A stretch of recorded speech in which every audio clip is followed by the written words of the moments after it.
Bonjour à tous. Déjà, je tiens à remercier le CH Esquirol pour leur invitation, également le professeur Franck d'être présent aujourd'hui. Je me permets aussi d'excuser le docteur Guy Gozlan, qui est psychiatre et directeur du SAMSA Prepsy, qui n'a pas pu se libérer aujourd'hui. Donc pour ma part, je suis Thomas Musset, ergonome au SAMSA Prepsy.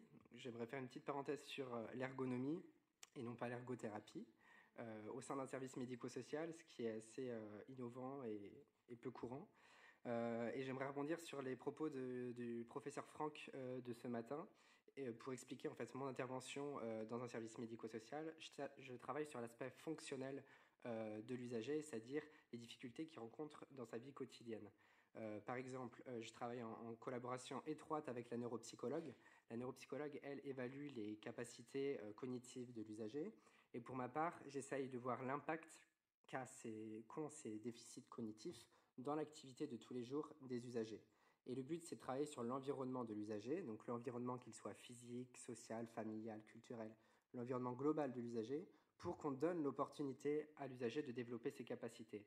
Bien souvent, ce n'est pas que l'usager n'a pas les capacités, mais c'est qu'on ne lui donne pas l'opportunité de les développer dans la vie quotidienne. Voilà, donc je ferme la parenthèse. Donc, je travaille au SAMSA Prepsy, donc c'est un service d'accompagnement médico-social pour adultes handicapés. Et je vais vous présenter l'intervention qu'on développe. Donc pour commencer, c'est cette petite illustration qui justement illustre bien la difficulté de trouver la bonne voie, tellement l'accompagnement d'un usager atteint de schizophrénie nécessite une intervention multimodale, d'autant plus lorsque on se situe dans une prise en charge précoce. On voit que c'est un défi familial, car bien souvent ce sont les familles qui sont les premières confrontées aux problématiques des troubles psychiques de leurs proches. Et les familles essaient d'orienter comme elles le peuvent leurs proches. Par la suite, il y a aussi un défi médical, puisque l'usager est amené à rencontrer différents corps de métier dans le champ médical, et il est orienté de différentes façons. Il y a également des enjeux sociaux et organisationnels. Et le but, justement, c'est de ne pas perdre l'usager. Donc là, on voit bien que ce soit dans le sanitaire ou dans le social, ça dévie peu, mais voilà, on peut sortir un peu de la route. Donc nous, on est dans le médico-social en essayant d'aller droit. Et on se rend compte qu'on peut rapidement aller dans une prise en charge totalement différente. À droite, vous avez les trois en même temps qui vont vers Lyon, Paris, qui sont des destinations totalement différentes que le médico-social, par exemple, qui oriente vers Strasbourg ou le Nord. Donc une autre difficulté auquel on se retrouve confronté dans l'accompagnement de jeunes usagers atteints de schizophrénie, c'est que bien souvent les parties prenantes, elles sont peu coordonnées. Donc les parties prenantes, ce sont les différents acteurs qui sont impliqués dans les situations de l'usager. Bien souvent, les différents métiers qui sont impliqués dans ces situations n'ont pas l'habitude de communiquer entre eux, ou alors communiquent mal ou avec difficulté. Ça peut aussi venir d'un jargon qui n'est pas le même entre les différents professionnels. Et ça, c'est une difficulté lors de la prise en charge. On peut aussi avoir des difficultés à communiquer avec l'usager lui-même. Donc je rebondis sur les propos du docteur Martin. Nous aussi, c'est quelque chose qu'on essaye de mettre en place en échangeant avec les usagers. On passe beaucoup par le portable et SMS. Et c'est vrai que comme on est dans un public jeune, ce sont des médiateurs qui fonctionnent très bien avec eux. Donc pour répondre à ces difficultés, on utilise différents managements pour améliorer le service aux usagers. Donc la coordination, comme je viens de vous le dire précédemment, en essayant d'avoir vraiment un parcours coordonné de l'usager, en étant en lien avec sa famille, avec les différents acteurs impliqués dans sa situation. L'intégration des services, donc, qui est basée sur la connaissance des besoins des services. Un exemple, nos usagers qui sont donc jeunes ont un énorme besoin en termes d'insertion, de réinsertion dans une formation ou dans un emploi. C'est pourquoi on bénéficie des services d'une conseillère en insertion professionnelle au SAMSA Prepsy qui les aide justement à se réinsérer ou s'insérer à ce niveau-là.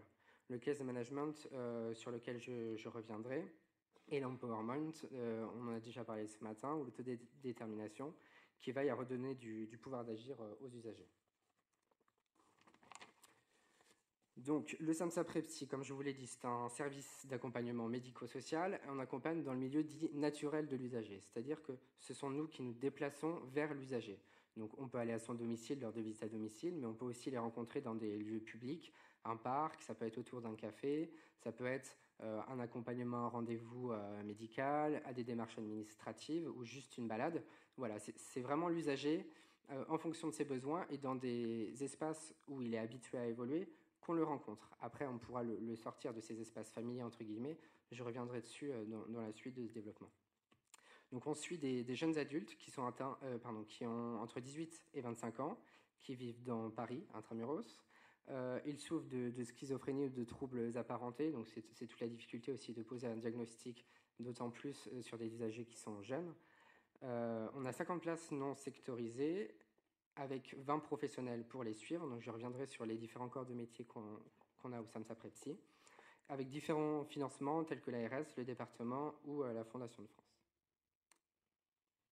Donc le case management, donc bon, je vais essayer de ne pas faire de redite avec ce que vient de dire le docteur Martin.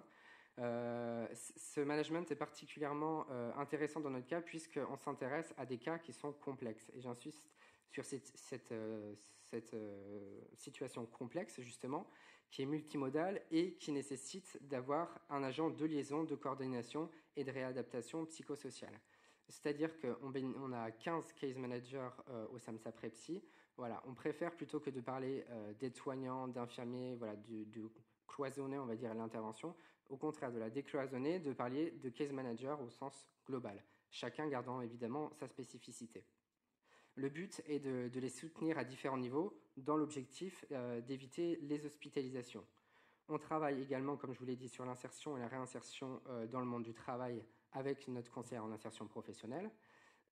Et également l'accès au logement autonome. Donc ça, c'est un projet sur lequel j'ai énormément travaillé en tant qu'ergonome et je reviendrai dessus. Donc c'est le projet SAMSAPART. Donc le case manager, c'est un accompagnateur de parcours capable dans ses différents rôles de clinicien, d'agent de réhabilitation, de conseiller ou de porte-parole et d'aller de confiance. Le rôle, encore une fois, comme l'a dit le docteur Martin, ce n'est pas de tout faire, mais de faire en sorte que tout soit fait. Donc concrètement, comment le SAMSA Prepsi, ça se représente? Donc c'est un service. Donc on a nos bureaux qui sont situés dans le 13e arrondissement de Paris. On travaille grâce à un open space où les différents corps de métier sont organisés autour de différents pôles, on va dire, de bureaux. Le but de l'open space, c'est vraiment de faciliter la communication et la transmission de l'information. Donc il y a une réelle transparence et voilà, c'est très facile de dire à un collègue, voilà, j'ai vu un tel et j'ai travaillé sur ça, etc. Et c'est aussi dans le sens du case management. Les usagers, du coup, comme je vous l'ai dit, comme c'est nous qui nous déplaçons vers eux, ont peu l'occasion de venir dans nos bureaux. Ils viennent pour les rendez-vous formels, que ce soit pour la signature, par exemple, du contrat d'accompagnement en début de prise en charge et la fin du contrat d'accompagnement en fin de prise en charge. Ça peut être également lors de synthèse ou de rendez-vous plus formels. Donc nous avons un programme d'intervention multimodale avec une intervention davantage médicale parfois, notamment par rapport à la suivi des symptômes, avec différents modules d'information, de la réduction des risques, avec de l'éducation thérapeutique et de la psychoéducation, notamment des usagers. Donc là, on a notamment des infirmières et des aides-soignantes qui travaillent sur ces points-là. Au niveau du suivi des traitements, on a la prévention du syndrome métabolique. Donc cette prévention du syndrome métabolique, j'insiste, puisqu'on est encore dans la prise en charge précoce, et on est bien dans la prévention, et c'est pour ça qu'on bénéficie des services d'une diététicienne et d'un éducateur sportif qui travaillent ensemble pour prévenir ces syndromes métaboliques qui sont parfois déjà bien installés. Et la prévention des hospitalisations, évidemment. Au niveau du côté plus social, on va dire, donc on a des éducateurs spécialisés notamment, qui travaillent aussi sur le suivi des familles, avec la psychoéducation et l'orientation vers pro-famille. On a le retour à l'emploi rapide, avec la conseillère en insertion professionnelle. Et enfin, l'entraînement à l'autonomie, notamment au sein d'un appartement. Je reviendrai dessus, encore une fois, le SAMSA Apart. Voilà, là je vais passer rapidement, juste notre roue de la qualité qui commence par la collecte d'informations lorsqu'un usager arrive, puis son évaluation, sur laquelle je reviendrai plus tard, la détermination d'objectifs qui permet de planifier les soins. On implique les différentes parties prenantes en prenant soin de justement bien impliquer la famille lorsque c'est possible, la coordination, de manière à améliorer la prise en charge du soin et de l'accompagnement, et d'améliorer la satisfaction pour optimiser notamment les coûts. Donc comment on fonctionne au SAMSA Prepsy? Donc l'objectif déjà, c'est de diminuer l'âge d'entrée des usagers au SAMSA, ce qui correspond également à la diminution de la durée de psychose non traitée, comme l'a dit précédemment le docteur Martin. Ensuite, s'ensuit une évaluation dite neurofonctionnelle qu'on est en train de mettre en place justement avec la neuropsychologue. Donc la neuropsychologue, comme je l'ai dit, travaille plus sur l'aspect cognitif et moi sur l'aspect fonctionnel. Et on essaye de voir comment l'activité quotidienne de l'usager est impactée négativement par la maladie. Après cette évaluation dite neurofonctionnelle, on en dégage des axes de travail, puis tout le reste de l'équipe, donc comme je vous l'ai dit, les infirmiers, les aides-soignants, éducateurs spécialisés, etc., font également une évaluation, et on arrive au bout des 3 mois, où là on a un bilan, on va dire une première synthèse, où on fait un premier point sur les besoins et sur les orientations de travail avec l'usager. Par la suite, le but c'est de limiter le temps de présence dans le service de l'usager, avec une synthèse qui a lieu tous les 6 mois, et on prépare à la sortie pendant 3 mois, avec également une évaluation encore neurofonctionnelle pour bien mettre en avant les progrès qu'a fait l'usager par rapport à son entrée. Donc nous avons 8 champs d'évaluation dynamique et des feux.